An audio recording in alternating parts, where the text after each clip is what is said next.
Première épître de Jean, chapitre 3. Voyez quel amour le Père nous a témoigné pour que nous soyons appelés enfants de Dieu.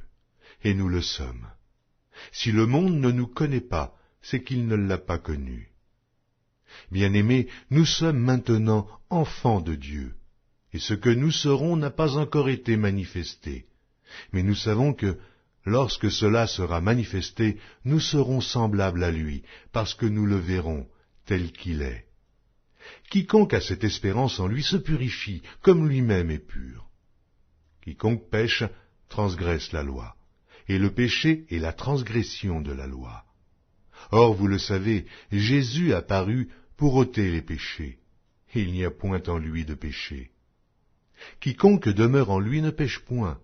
Quiconque pêche ne l'a pas vu et ne l'a pas connu. Petits enfants, que personne ne vous séduise. Celui qui pratique la justice est juste, comme lui-même est juste. Celui qui pêche est du diable. Et le diable pêche dès le commencement.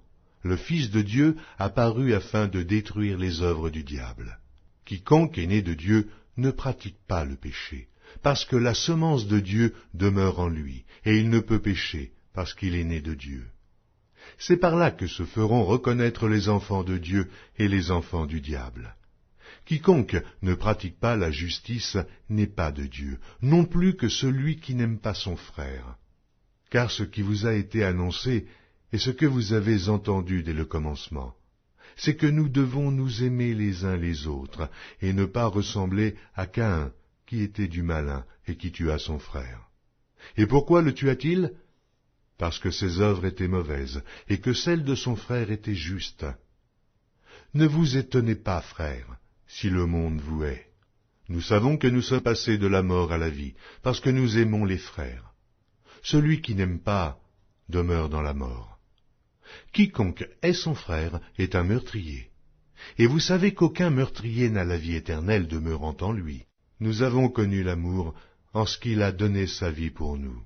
Nous aussi, nous devons donner notre vie pour les frères. Si quelqu'un possède les biens du monde, et que, voyant son frère dans le besoin, il lui ferme ses entrailles, comment l'amour de Dieu demeure-t-il en lui? Petits enfants, n'aimons pas en parole et avec la langue, mais en action et avec vérité. Par là nous connaîtrons que nous sommes de la vérité, et nous rassurerons nos cœurs devant lui. Car si notre cœur nous condamne, Dieu est plus grand que notre cœur, et il connaît toutes choses. Bien-aimés, si notre cœur ne nous condamne pas, nous avons de l'assurance devant Dieu.